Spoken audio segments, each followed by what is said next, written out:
Hello, and welcome to another episode of Seattle to Unknown. I'm Sarah. I'm Melinda. And we are a travel podcast. Still. Mm-hmm. Yeah. We're going to remind you every week. We are a travel podcast for the ranch-loving squatchers out there. We are a travel podcast for people who need reminding what they're listening to. Dude, that's so me sometimes. Wait, what is this? Why are we here? Oh, am I supposed to talk about stuff? Generally speaking, that helps, but if you want to be silent for an episode and just do a mime episode, we could do that. Wait, like both of us were miming, or just like one of us? Well, if we really want to go full hardcore, both of us, and all people would hear is like gesture noises, like arms flailing and... That's some violent gesturing, if you can hear like the flappy flaps. The flappy flaps. The flappy flaps the of bingo arms. wings waving. Yeah, that's terrifying. It's violent. Violent gesturing.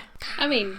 violent but fun. Okay, you're a terrible mime. But I like to make sound effects when I'm gesturing. I know, you just flipped me off and somehow flipping off came out as It was but okay. Oh, okay. Subtle difference. There is. It changes the meaning of the middle finger based on the sound effects you give it. What would the meaning be if you flipped someone off and the noise you made was caw? Holy shit, there's a bird! Screw you, bird. Or a crane. Caw. Cra, cra, cra. Blitz. Okay. So, now that we're off topic. diving right in. Do you have a cocktail this week? Do you have a cocktail this week? Ooh, I said it first. I do not have a cocktail. I had to work late today and ran home. You need to do some show prep. I'm really disappointed about you, on you. I don't know. Dishonor on you. For not doing show prep and getting stuff days in advance. Okay. Speaking of show prep, which one of us put the agenda together a week ago, and which one of us filled it out like 30 Okay, well, here's ago? the thing. I did show prep. You're just an overachiever. Oh, yeah. Did you remember to put a gold star on the agenda? Just thanking me for... Oh, no. I'm not thanking you for nothing. Being that kid. No, you overachiever. Don't make me look bad. I have a cocktail. I put stuff in. Okay, what's your cocktail? My cocktail, I just want you to see that it kind of just looks like sunshine in a glass. No, I think it's the Mama Mango. It's mango puree and Moscato. Mango, you're drinking puree. Well, it comes in a bottle like that where it's mango with Moscato. So it's hella sweet, but it's actually not that bad. Hella sweet. It's sweet. I'm not a big Moscato person. This was recommended to me by a friend. She loves it. And I'm like, okay, I'll try it. But I found it in a baby bottle, so I didn't have to commit to a whole one since I don't like that sweet of wine. So, how is it? It's mango-y. The nice thing about having like the real mango, it doesn't make it like sickening sweet like Moscato can be on its own. The fruit kind of tones it down. It's good. Would I buy and drink a whole bottle of it? Probably not. But a baby bottle every now and again? Sure, why not? I'm still picturing you drinking out of like a baby bottle with an actual like rubber nipple on it. And you should really not do that. It's a weird image to put off. I totally have it in a wine glass because I'm a classy bitch. Sarah just has an overly active imagination. So, you've got your yummy cocktail. Let's go on to updates. Do you have an update? Just trying to survive the holiday season. Except this year we were actually going to put ornaments on the tree, and I tried last night, but then I realized we don't have any hangers for like most of them. and the cat stole my gnome. I was a little mad. Your gnome? My gnome. My like little Nordic gnome where he's mostly body and nose and a hat. Oh, of course. Super cute. So I got him, and I had him on the back. Out of the box on the couch, and the cat decided she's gonna go and try and pick him up, so she like starts going to unhinge her jaw to pick him up, and I yelled at her a little aggressively. She didn't quite deserve that, and she's looking at me like, what did I do? It's like, okay, I'll put it up on like the TV stand thing, you know, it'll be cute, it'll be great, she'll leave it alone. No. The next morning, she brought it all the way upstairs into the bedroom. She stole my damn gnome. So now it's wedged in the tree so she can't get it. Oh, I don't think there's anything in a tree a cat can't get. She's not the brightest bulb, so she's leaving it alone. Like, she doesn't bother the tree. She likes to sleep under it, but it's my cat, really, that'll try and eat the fake tree. I don't know how many times as a kid we had a cat climb a Christmas tree and knock it over. Oh, yeah. And suddenly half of our ornaments are broken. There was a lot of old ornaments that died to the hands of our cat, Molly. She was that cat. All of our cats were that cat, except for Birdie. Birdie just does not care. Yeah, that's, like, they don't care about climbing it. They're more interested about sleeping under it, but they like it better when the lights are on, it seems like.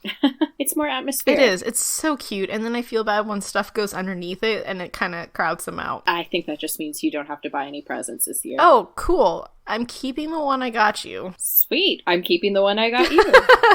Happy holidays! Just kidding. There will be 2 of them, so I get one anyway. Ew, I don't want to be present twins with you. It's kidneys. Oh, I get 2 kidneys? Wait. You get one, I get the other. Whose kidneys are we getting? And why do we need extras? It doesn't matter. Don't look into it too deeply. Oh, okay. What's your weekly update?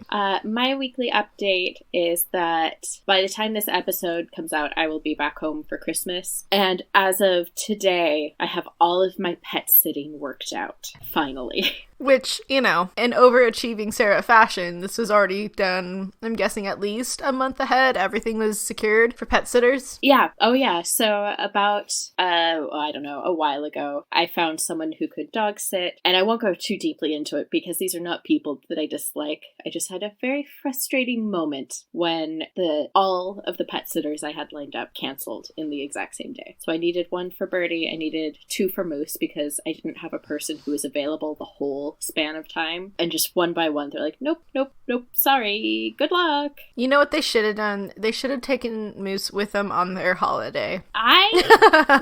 Nope. Oh wait, is that kidnapping? Dog napping? Something like that. So I've just been scrambling for the last few days because I found out that I didn't have pet sitters 9 days before I flew. Don't let your arms get tired. That's a real knee slapper. That's a good one. I learned that from Hook.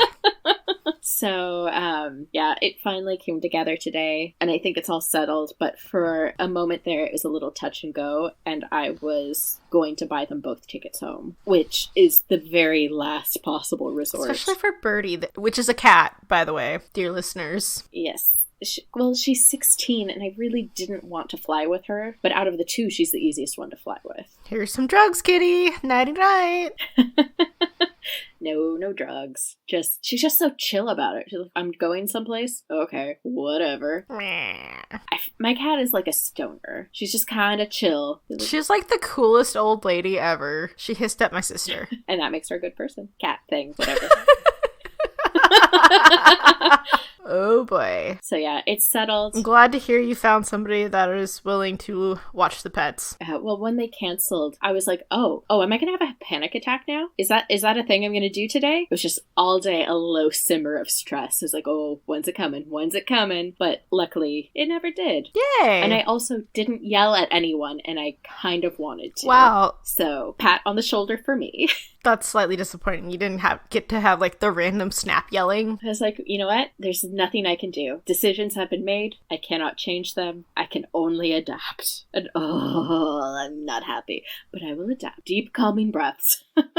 Inhale. And exhale. So yeah, that is my update. So if all goes according to plan, by the time you are listening to this, I am at home doing nothing blissfully. That's not true. You're not going to be doing nothing. Well, close to nothing-ish. Sorta, but okay. So yeah, that's my update. Do you have a news story for this week? I do. It's great. It's about holiday travel. Because, you know, just because you made it there doesn't mean the saga's over, because you have to make it back to where you started from. No, it will be blissful and involve doing nothing. Stop trying to take this away from me. But you still have to do the return journey, and you and everybody else might be return journeying about at the same time. So I found some sweet holiday travel tips from Travel Genius, which is Bloomberg's original podcast. That's a pretty good name, Travel Genius. Oh, so it's a podcast about me. No, yours would be Travel Overachiever. So, I was formatting a very cute packing list all day today. Oh, good grief. The article has a lot of tips, and it's based on guests that they've had on the podcast and whatnot, so I'm just sharing some of my favorite ones, just to keep it short. If you really want to find the rest of the article, go online. It's on the Webbernets. So some of the holiday tips was that if you're still needing to book a hotel or anything, if you're maybe traveling for New Year's instead of Christmas, or the later half of Hanukkah instead of the beginning. That's all at the same time this year. That's fun. One of their tips was don't be afraid to call the hotel and negotiate a price for the room you're looking at, because if the hotel down the street has a better deal, they will be more willing to, negotiate with you because you're on the phone with them and you're going to be a guaranteed booking if they can make you happy. Yeah, bird in the hand versus one in, whatever the phrase is. One in the hand versus two in the bush. That's what it is. Good at overachieving, not good at... words. Yeah, but that has a specific name. I can't think of it. Metaphors? Not quite. Words are hard. Another one was that don't pack what a hotel can provide you. Depending on where you're going, some of those hotels are already going to offer the use of hiking gear, rain boots, dog beds, other bulky things that are just going to be god-awful to try and bring with you. Mm-hmm. So while you're on the phone negotiating your price, ask them what they have that they can provide. If you have a hiking trip or like a day hiking trip that you want to take, see if they'll have hiking gear for you already. Or if you're bringing your dog, see if they have a bed that you can use while you're staying there. Yeah, there was one hotel I heard recently that provides like workout gear so that their travelers can pack light. We have a gym. Why bring whatever? We've got it all here. So it's sort of an extra perk that some hotels are starting to offer. Which makes sense, because if you're like going to somewhere that's rather an outdoorsy location, like this is what they're known for, they're probably going to have stuff that they can let you use, because maybe you're going there to try it out, but this is like, you're not a ski person, you're just going here this one time. You don't want to invest in it and try and figure out how to bring it on a plane if you're going to use it once. Yeah, and if it is something like skiing or skating, all resorts definitely have rental facilities for that so stuff. Check that out. And then while you're at the airport, look for secret spots. Some airports have yoga rooms. Do you know that? They're usually free and underutilized, so if you don't have access to a lounge or anything, try and find one of those. Get some quiet time. Maybe stretch a little before you sit for like a million hours. Didn't know that was a thing. Yeah, and if they don't have yoga spots, they might have prayer rooms, particularly in places where they will have a lot of Muslim passengers passing through, and prayer rooms are always quiet, and you can sit there as long as you're not disturbing people who are praying. If you are not, just sit in the back and enjoy some quiet time. Yeah, get away from like all the noise and hustle and bustle, and then you can like recenter. So not something I thought about, but I thought that was pretty smart. Another one, have we talked about that? Find out taxi rates ahead of time so you don't get like the $300 bill for like what should be a short ride.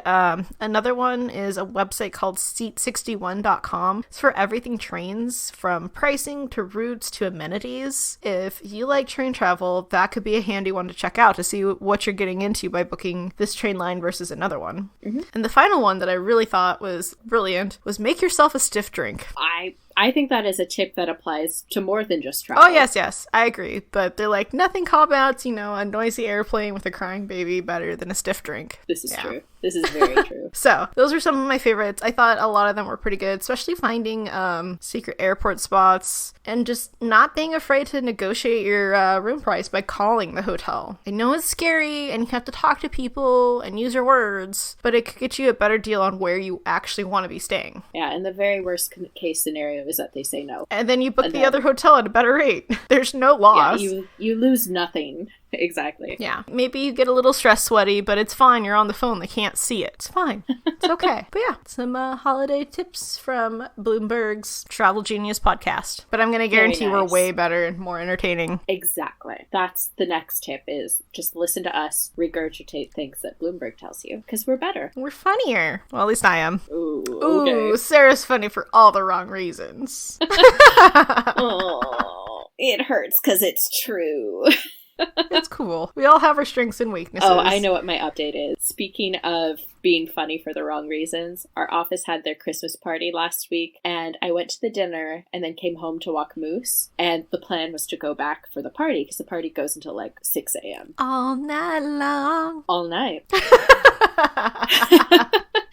And so I'm walking moose, It is after 10 o'clock, so it's dark and I can't really see much of anything because our street isn't super well lit. And I stepped, and next thing I knew, like, the world was upside down. I had slipped in something and skidded in it and landed on my back. So you stepped in poop? That is exactly what happened. I was going to say, if you slip and skid, that sounds like you're stepping in poop. Oh, yes. And I was wearing red pants, and when I got back to my apartment and looked in the mirror, the back of them were just completely covered in poop. Ugh. Like, skids all the way up. And that was when I was like, you know what? I'm good for tonight. I'm going to take a shower, put these in the wash, and pretend tonight never happened. Party's over. There's poop. And it wasn't even, like, not that it makes it any better, but it was unidentified other dog's poop. It wasn't like Moose pooped and I slid in it. No, it was somebody else's. Regardless, that's not good. That's all bad. No, but Nope. Don't if try it and had been justify Moose- falling in poop. Wait, stop. If it had been Moose's, it would have been my fault. It's like, oh, I didn't see where he pooped, I didn't clean it up. But no, it was somebody else's. Somebody else laid the booby trap for me. The poopy trap? Oh, gross. That's probably a thing. Oh,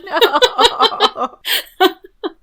If it isn't, it is now. Poopytrap.com. Please no. We should get on that. God, no. So, speaking of Christmas and holidays, And poopy traps. there's not poopy traps. That is not part of this. It could be. I can add it in. I think that's our episode title. Poopy traps. Poopy trap. Anyway, so chances are that in the month of December, you will be doing some traveling. Maybe it's not very far. Maybe you're driving to the next town over. Maybe you're going to Grandma and Grandpa's house. Or maybe you, like me, are flying clear to the other side of the earth. And to fill the time traveling, you may need some entertainment. Because getting stuck on a plane for 10 hours with nothing to do sucks. But if it's only 10 hours, be thankful it's only 10 hours and not like a day. Yeah, so I'm looking at you, Australia. what we decided to do for this episode is just give you a roundup of things we suggest or recommend for entertainment, whether you're flying or you're on a long road trip and you need something to listen to. Whatever the case may be, here's some stuff for you to consume to make this year's travels a little bit easier, or at least a little bit more enjoyable. Shall we start with the tips if you're traveling by air? Yes. So if you're traveling by air, here are a couple things to keep in mind in regards to how you will consume this entertainment and how to make that easier for yourself. So for starters, make sure that whatever media you want to consume has been downloaded to your device before you take off. Because once you're in the air, if you don't have Wi-Fi, you can't read it or you can't listen to it if it's not actually downloaded. For instance, I know I have podcasts on my phone where I haven't clicked the little download button, and then I get up in the air, I think, I'm going to listen to those 10 episodes of whatever that I haven't listened to yet. And then I realize, well, shit, I've only got one of them. Yeah, that probably happens like way more often than you think. You're like, oh, it automatically downloads, but it's like, oh no, this one did not go yet. Yeah, if you haven't listened to an episode of a podcast in a while, it eventually stops downloading the new ones and just gives you links to them in your library. So make sure you click the little download button and make sure it's all there. Similarly, Netflix, you have to go in and download the content beforehand as well. Just make sure you're stocked and it's not just a picture of it in your library. It's got to actually have the file on your device. Yeah, otherwise you'll be very, very sad. Also, Listen. Make sure that if you have headphones that need to be charged, that they're actually fully charged before you leave. Nothing's going to suck worse than midway and then all of a sudden there's no more sound. You get the sad doo-doo-doo. Oh, crap. Yeah. You're like, no! That is the sound of despair. Yeah. So, just make sure everything's fully charged and ready to go, so then you can hopefully survive your whole airport and flying portion with your headphones if that's something that you want. Don't make yourself very sad, because, charging ports are hard to find in an airport. They're usually preoccupied with everybody else. Yeah, and the good news is most headphones that require charging, you can get a good 20 hours on them before they die, if they're fully charged. But you gotta make sure that you've actually fully charged them. Yes. That is the key. Full charges, folks. Another related tip is that if you have wireless headphones, make sure that you bring the headphone jack cable. I don't know how many times I've gotten on a plane. I'm like, I'm gonna watch this. And I realize, well, no, I'm not, because I don't have the cable, and seatback TVs are not wireless. No, but there is, like, the adapters you can get, but I feel like it would be really delayed. I think they're usually pretty good, but you gotta have something. So either you plug in the adapter that makes the seatback TV Bluetooth, or you have to have the cable that you would use under no other circumstances. Just bring your cable. Just nip that in the bud and bring that cable. Yep. If you keep it in the case that your headphones come in, if they come in a case, you'll always have it. But if you're like me and you don't really use the case, next thing you know, you're boarding a plane without a cable, like a dum-dum. Womp womp. Also, don't assume your flight will have entertainment provided for you. I feel like majority of flights still have it, but it's something a lot of them are, choosing to fade out since a lot of people are bringing their own entertainment. So make sure you know before you go. Visit SeatGuru.com. This is not a promotion either. We just like saying things. Sarah, do you want to spell that too? SeatGuru.com. We just like spelling. You gotta spell out the whole thing. Okay, if you can't do .com, I am worried for you. What if they put in 2 M's? That is a perfectly valid spelling of com. Okay, that's... Maybe they're just big Kardashian fans and they want to spell it with a K. I am judging so hard right now. Please no.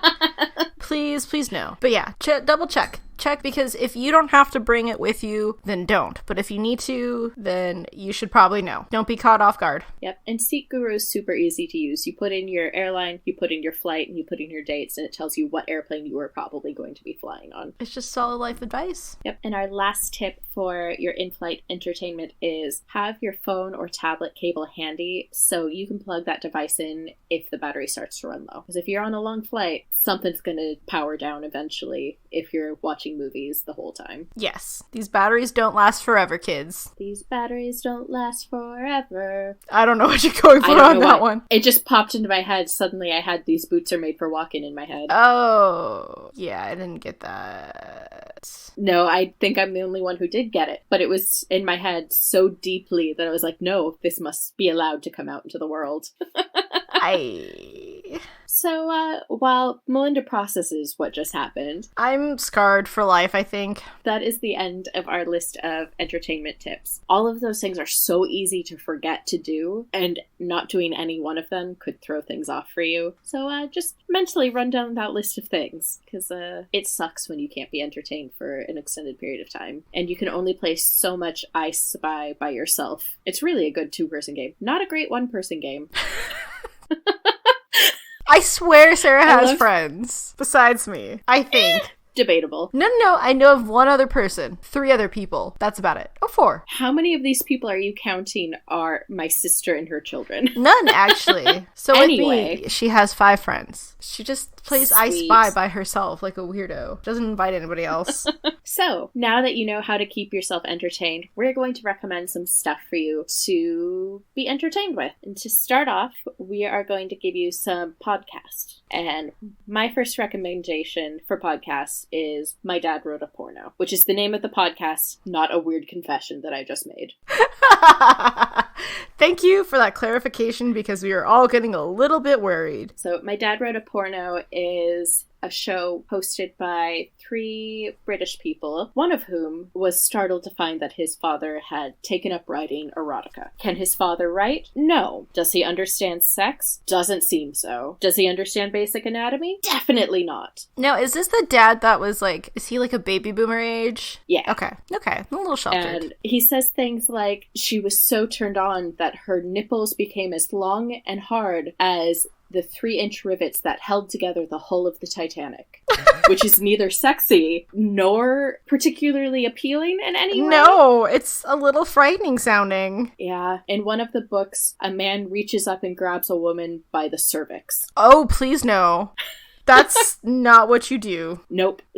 I won't get into too much more detail because it's obviously erotica, but if you want to listen to 3 people be completely aghast at the fact that one of their fathers wrote something that is simultaneously so filthy and so off base in many ways, you should listen to it because it's hilarious. It's really funny. Like, truly astoundingly stupid and funny. Yikes. And the dad compares himself to Shakespeare. It's pretty funny. The Shakespeare of porn. And they also have celebrity guests come on to talk about it, and, like, Elijah Wood decides which character he would want to play in the movie remake of these novels. That is an important decision that you need to make. You don't want to be cast as the wrong person. Yeah, well, I think he decided he wanted to play a character called the Youngish Man. Does he have a name? Not really. Does he have a personality? Nope, he just wants to be the Youngish Man. Anyway, it's good. Check it out. Melinda, what's your first recommendation for podcasts? Well, I'm a little insulted that you didn't say us first, so I will.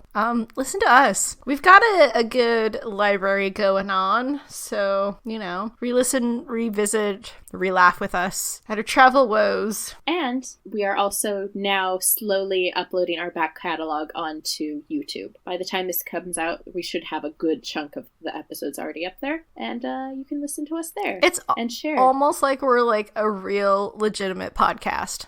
Almost. I said almost, so yeah. Yeah, listen to us. Share with a friend. Get a headphone splitter so then you can share the joys of our nonsense with somebody else this holiday season. I think that's good advice. Right? It's no porno, but it's good. Well, if you listen to one of our back episodes where Sarah starts talking about Sasquatch erotica, to be clear, it's almost like that. We're almost there. Close. We just dipped our toes in it because of Sarah. Yeah, that checks out. Yeah. What's your next one? My next recommendation is a podcast called How Did This Get Made? How Did This Get Made is by Jason Mantzoukas, Paul Scheer, and June Diane Raphael, who you've probably seen in about a million things. Whether or not you know them by name, you probably know them by name. But anyway. I do not know them by name. I bet if you saw pictures, you would know who they are. But, so they are three comedic actors who review shitty movies, and it's hilarious. The things that they point out in movies, honestly, I didn't know movies this bad were made. They pull up some real stinkers. Like, for instance, like they'll do ones that people have heard of, like Crossroads and like that NSYNC movie that came out a while ago. Wait, NSYNC made a movie? I knew about Crossroads. There was a movie that starred Lance Bass where he It's like a weird rom-com, right? Yeah. Okay, yeah, I remember where that. He like falls in love with a woman he meets on a train, and yeah,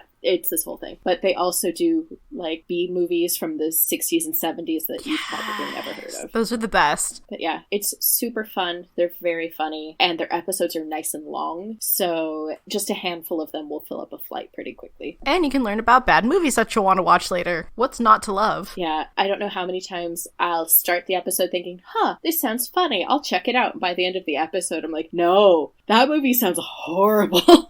Funny, but horrible. Another podcast that I'm a fan of is Always Open, and that's from Rooster Teeth. It stars Barbara and Miriam, and it's like hanging out and talking with friends, like the conversations they have about like mental health and like health and whatever. It's a good podcast. It's just solid. It's good entertainment. It feels like you're listening to like your friends talking about life and everything that goes on and whatnot. It's good. And especially if you're a fan of like any of the other Rooster Teeth stuff, you know it's solid gold. Yeah, but do they talk about poopy traps? Well, one of the last ones that I ended up watching, they were talking about how Barbara was just a nasty bitch, and that, like, you know, the clothes pile that you have where you wear a few items, like, more than you probably should before it gets washed. Or you wear the same things over and over, like the same few outfits, yeah. No, it's good because it's real conversations. Like people you know, conversations you might have with a friend. The more you know. Ba-doop boop. But I think that's Reading Rainbow, but yeah, no. Always Open is a good podcast. Sweet. Listen to it. Love it. Aye, sir. You have one more? My last podcast on the list is a slight tonal shift, and that is Heavyweight. It's a Gimlet Media show by Jonathan Goldstein, who he connects with people and helps them resolve emotional stressors from their past, which sounds super heavy, which it can be, but it can also be as simple as there was an episode a couple seasons back where he helped a guy contact the musician Moby and get some albums back that Moby had borrowed from him in the 90s. Like literally, my friend borrowed CDs and never gave it back. Basically, except the friend is famous, and the CDs that he lent to to Moby, Moby used to sample on his breakout album. So he lent him the albums, Moby sampled them, he got super famous, and then never gave the albums back. Aww. And the guy's like, can I get those back? And Moby's like, they've been in a storage unit for like 20 years. Do you really need them? Can I buy you new ones? He says, no, I want those ones. Sentimental value, damn it. I get it. But it really runs the range from slightly silly to very serious. There was an episode that came out this week where he helped facilitate communication between a family and the adopted older sister that they didn't know they had, or she was their older sister but had been given up for adoption. And so it was a really nice story, but he puts a lot of humor into it. For some reason, one of the sons in this family had an ayahuasca plant, and he felt the need to bring that up. In context, it's very funny. But it's a great show, and you should definitely listen to it. It's a little bit heavier, but it pays off. Just like my last recommendation, which you probably all see coming, it's My Favorite Murder. Who doesn't want to listen about murders? I don't know. It's good entertainment. Murder. They're funny. It's good. It's so good. And then you talk about murders and your own hometown murders, and you share it with people, and it's great. It's fun and educational, and you can get a lot of good book recommendations out of it too. It's a true crime comedy podcast. What's not to love about those two things? Check it out. There's a big catalog, keep you entertained for hours. You too can start shouting Steven. So those are our podcast recommendations. If my voice sounds funny right now, it's because I have a dog pressing himself against my throat. This is going to make for a very good episode of My Favorite Murder. Or it can be my hometown and I'll write in about how your dog killed you. Nah, he'd never kill me. The cat would. He wouldn't. True. So we have given you some podcast recommendations. Next up, we have movies. And I'm going to start with something very Christmassy, but also really dumb. And that is the Christmas Prince movies on Netflix. Are they bad? Absolutely. Is it fun? Yeah, it is. Is it a solid waste of time? Absolutely. How many movies are there of that series? There's 3. There's the first one, which is just the Christmas Prince. There's a second one, which is the Royal Wedding. And the third one, which is the Royal Baby. Good lord. That sounds very Hallmarky.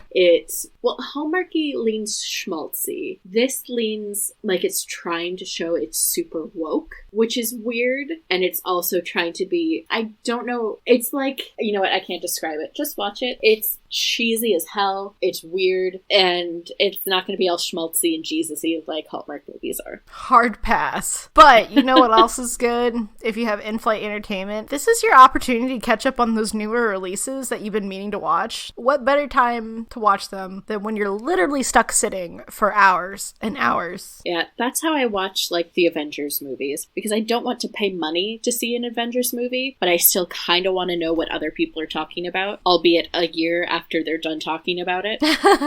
So then if somebody brings it up, you'd be like, yeah, I just saw that. I mean, I watched that too. Yeah, exactly.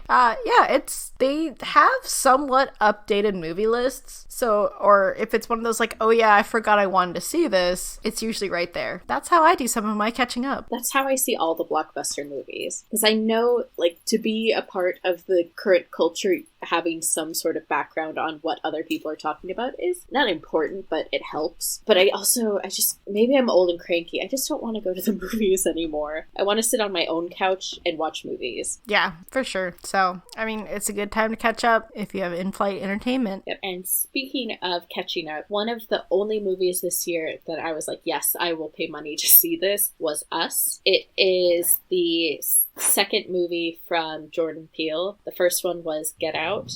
Get Out was amazing. I love that movie. Us is also very, very good. And if you see it on a plane's list of in-flight entertainment, you should definitely jump at it, because it manages to both be scary, but also a thinker. So I liked it. Movies could be way too long of a category, so I think some highlights, suggestions is good. TV shows... These are probably shows that you'd probably have to download from a streaming service, but I'm gonna guess they have some good catalog. One of my favorites that, like, I don't necessarily have to pay attention to, but if I am, it's just fun and entertaining. It's Bob's Burgers. Solid choice. Yeah, it's just, like, it's good to it's just fun to rewatch, and, like, if you fall asleep during a few episodes, you don't feel like you missed it and have to rewatch it. Like, you can just go on. And they're pretty good. It's a well-done cartoon show. I just want to be a little bit more like Louise every day. These are my life goals. But yeah, it's good entertainment. And again, if you fall asleep while watching it, it's no big deal. And there's fun songs. There's random songs that are made up in them, and it's good. I have enough made up songs in my own life. I don't need other people adding to them. But it's so good because it's like a slice of life where they're making up weird songs too about things. A show that I would recommend is The Good Place. I know everybody recommends The Good Place because it is good. Go figure.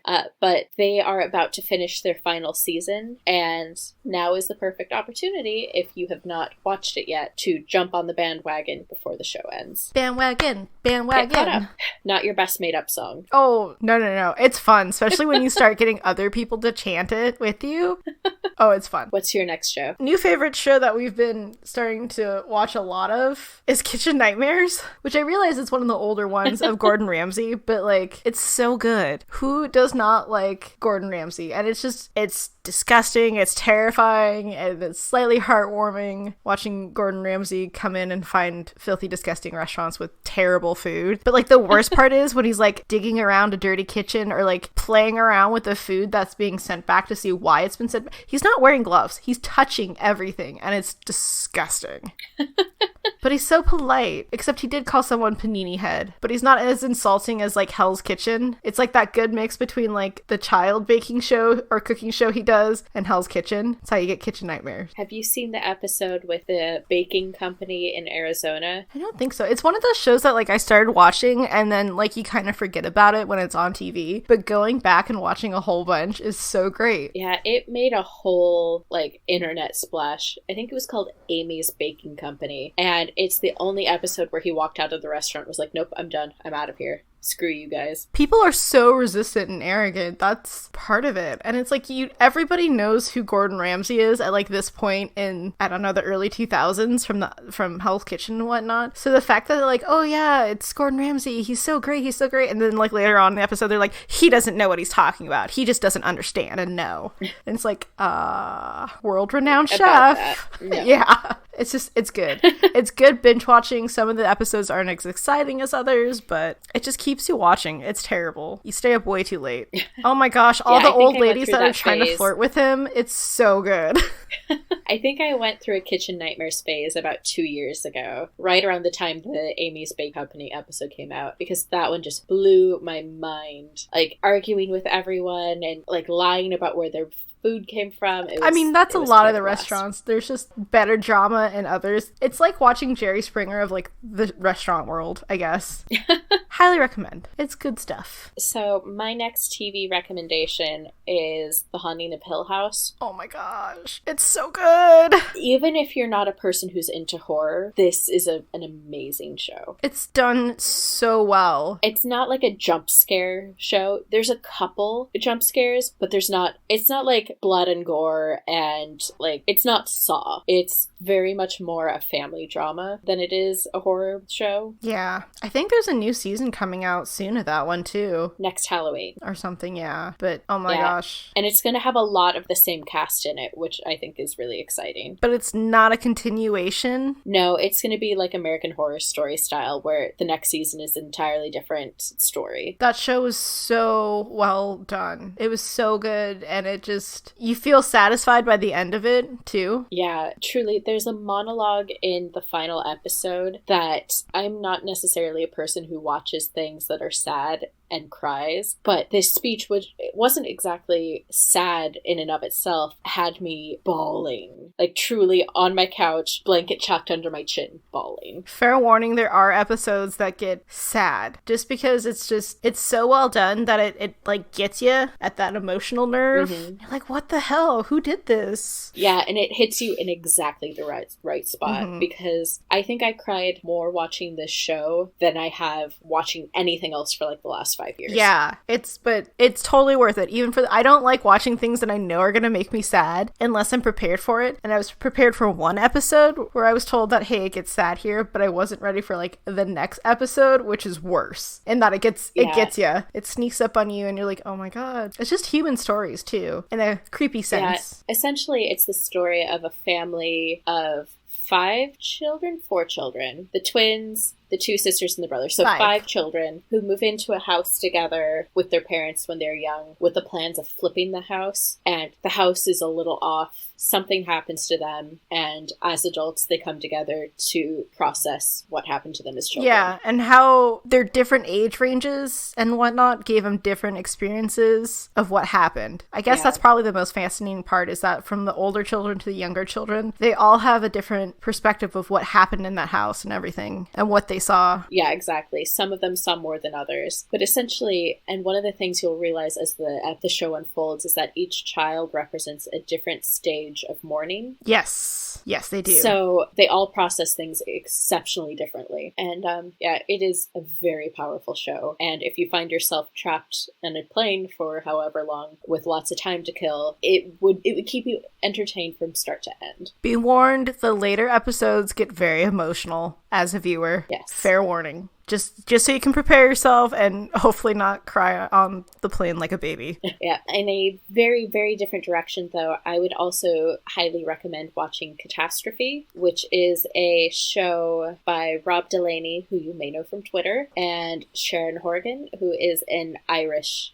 actress. So Rob Delaney is super funny. He plays an American man on a business trip in the UK who hooks up with a random woman he meets at a bar, and a few months later he gets a call saying, hey, you don't remember me, but we had a ton of sex, and also I'm pregnant. So he moves back to the UK. They try to figure out what to make of these lives that they've accidentally created, and it's a very realistic depiction of a strained marriage, but in a way that's super funny because they're constantly like throwing barbs at each other, and it's worth it. It's British style, so there's only a handful of episodes per season, so you could also watch the whole show pretty quickly. It ended this year and it is wonderful. Yay, TV. And Carrie Fisher is in it. Carrie Fisher plays his mom for the first couple seasons. Nice. And her character's a real bitch. Yay, Carrie Fisher. Yeah. And if you don't want to dry your eyeballs out even more by looking at a screen, maybe there's e-readers. How about some books? Some good old-fashioned books. What books would you recommend? A couple that I'm reading. I'll start with the first one. It's Starvation Heights by Greg Olson. And this is a delightful story that is a true story that takes place in the Pacific Northwest about a fasting sanatorium. Sanitation. Stop me when I get it.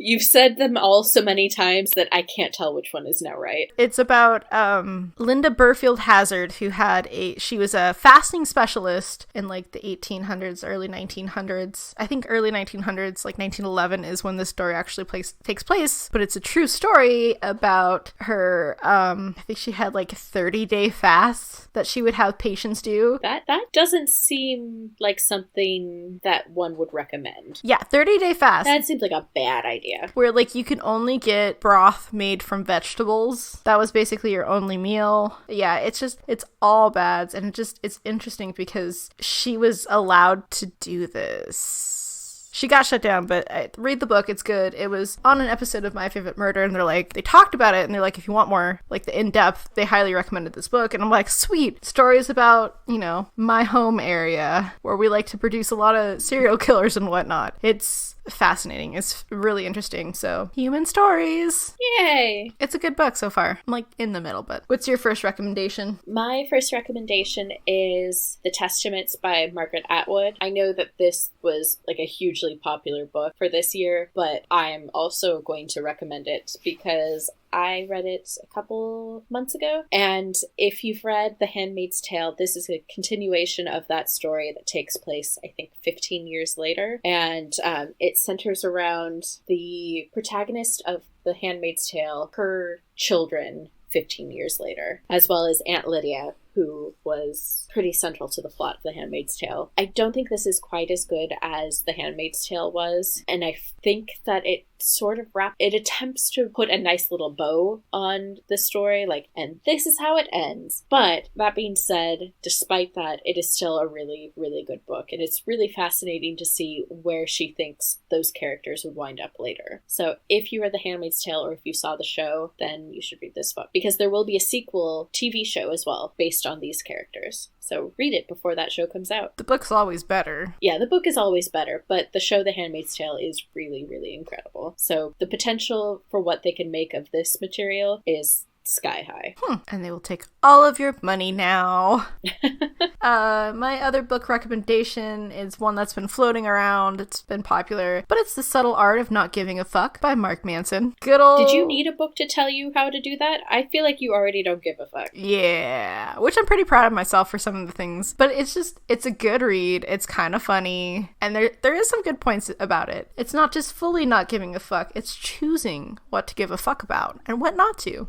And I think some of the stuff that's in there is things that... Hello? You had just said fuck like 8 times in a single sentence, so I thought I'd throw an extra one in too. Oh, I thought you just quacked. No, I said fuck. Didn't sound like it. Quack fack, whatever. Alrighty, and that's our show for this week. Join us next week where maybe Sarah can use her words. Nah. Yeah, I forgot where I was with your quack. You threw me off so bad. No, it's a good book. It's funny. There's actually some solid thoughts in there too that just kind of makes you think about, it's good life advice right there. And I'm sure somebody that walked past you at an airport or on the plane while you're reading that is going to have like a head tilt and probably pick up their own copy. Exactly, just like that. But hopefully not like quack at you, miss. Looking at you with that one. Quack fack. Quack fack. So yeah. So my last recommendation is related to The Haunting of Hill House. So the next season of The Haunting of Hill House, which I already said comes out in October 2020, is going to be based on the works of Henry James, and in particular, The Turn of the Screw. So I, being the gold star student that I am, made sure that I read that book last month. And so The Turn of the Screw is about a governess who is put in charge of 2 like angelic and oddly beautiful precocious young children, and it's just her and the household staff. Their parents have passed, and their uncle is like, look, they're your business, never talk to me again, just take care of them. And she starts noticing weird things happening and is visited by people that she believes are likely dead. Ooh. And so they have to figure out, why are these people visiting these children? What have the children got to do with it? And so she is haunted. But she also has to take care of these 2 children at the same time. Aren't we all haunted in the end by your quack fack? Quack fack. We need to put that on a t-shirt. Yes! And poopy traps! Poopy traps. Quack fack, it's a poopy trap. But anyway, if you would like to be prepared before that show comes out, and maybe in reading it, brace yourself against some of the jump scares that might come in the next season, read The Turn of the Screw. Apparently they're also going to be blending in other works by Henry James, but the bulk of the plot is referencing this short story. Huh. I guess it's technically a novella, not a short story, but regardless, it's not long. So it's a good flight read. You could probably get it all done? Yeah. Okay, right on. Yep. I think that's our comprehensive entertainment list. And I guess if... I just have one more thing to add. If you don't read the book, the audiobook of The Turn of the Screw is really, really good. It is voiced by Emma Thompson as the governess. Oh, okay. That is like a solid life choice right there. Mm-hmm. Yeah. But I think that's our comprehensive list of some entertainment that you can use while you're traveling, or if your family's not that entertaining, I guess if you want to squirrel away from them and do something else. You have options. Yep. And we gave you a lot of different tips up at the top of the episode, but I'm just going to give you one more tip of the week to wrap us up for this week. And that is... beware of poopy traps, you guys. Yes. That is our tip. Poopy traps. If you don't want people to visit you, barricade yourself in a room and surround it by poopy traps. All right. Join us next week. Okay, what's your real tip? The real tip is that if you are looking to entertain yourself with video on your phone or your tablet, make sure you bring either a pop socket or a stand of some kind so you can prop your device up, because having to hold your phone or your tablet for the length of an entire movie sucks. And there's ways you can like jury rig it so it works, but if you have something that does that task already, particularly since stands for your phone now come in like credit card size, you just stick it in your wallet, you might as well do it and save yourself a little discomfort. Yep. And then today I just saw a thing, it's called Flight Flap, and it's a moldable stand that you can use for your phone and everything, and it's super thin, but you can get it to fit tablet phones, whatever size. They have like an extra large ones, but it's moldable. So there's like possibilities are endless. Yeah, I've actually seen those on Amazon before, and every time I think, oh, I should get one, I realize, oh wait, they only ship from Amazon US, and I'm not paying $20 shipping to have this sent to me. No, especially since it's actually under $10. If you're in the US. Yeah. Thinking of, like, I might need to order one of these. It's bendable, you guys. So you can put it, so if you don't have one of the entertainment screens, you could put it in, like, the flight pocket where your Sky Mall used to be. Or in the back of the tray table, or... Yeah, you guys, this needs to be on Oprah's Greatest Things. She's missing out. She's misleading you. Ugg boots are not cool. Flight Flap, not sponsored, but yeah, they look pretty damn cool. I might need one. Is that your Christmas hint? Yeah, Sarah, get me one. Okay. Okay, cool. So that's this week's episode. This is our last episode for this year because we need a vacation. It's not that we don't love you, it's just that things are crazy this time of year, and we can only handle so much crazy. This sounds like a speech you would give a child when you're announcing that mommy and daddy are getting divorced. Yeah. It's not that we don't love you. So Sarah and I, we love you guys very, very much, but sometimes we need to break away from each other so we don't end up on Snapped. Someday we'll be on there. We're just not ready yet. We need time to build up that level of crazy. Is this your life goal? Am I gonna die? Oh shit, you're gonna try and talk me into going on a cruise. That's how I know the end is near. Hey Melinda, I got tickets for a cruise. I won them in a competition. It's free. Do you want to come with me? Nope. I, for one, choose land. I thought you were going to say, I, for one, choose life. Land. Yeah, so similar. We will be back with more content, more travel goodies. Try and build up our travel nonsense empire. So we will see you in a couple weeks. We'll miss you. We'll think about you often. Send us letters. Let us know you're thinking of us too. Yeah. Tell us how your holiday trips and travels are going. Tell us if any of this has helped you. We just got a letter back that says, nope. You are no fucking help. I hate you. Thanks for listening. What is this bullshit about poopy traps? Seriously, we need a poopy trap, and I just want to talk about ranch shirt. Like, these are good merchandise ideas. Are they, though? Yeah, they are. If you want a poopy trap t-shirt, let us know. It'd be kind of funny. It just says poopy trap. I don't know. There needs to be, like, some sort of image, but we'll work on this. No, I cannot think of a single thing that would look good on a shirt. That I think, like, a picture of you, like, skidding. There's, like, no actual poop in sight, but you just, like, skidding. It's just me with my legs, like, flying. A literal heel overhead. Yeah. Join us in 2020 for some more travel awesomeness. Can't wait to see you there. So, it's an adventure! 2020, here we come! Happy holidays! Happy New Year! We'll see you there! Okay, bye! Bye! Hey everyone, thanks again for listening to another episode of Seattle to Unknown. Don't forget to tell your friends about us and subscribe so you never miss a thing. You can also find us on Twitter, Instagram, and Pinterest under C2Unknown. That's SEATO Unknown. Or you can check us out on our website, www.c2unknown.com. Want to know what we do on our off time? You can find both Sarah and I on Twitter and Instagram. Sarah is at SAR_S, and I'm at Hooligan Monster on both. We would also love to hear from you. Send us an email with your stories and travel tips to c2unknown@gmail.com. Until then, it's an adventure. Bye!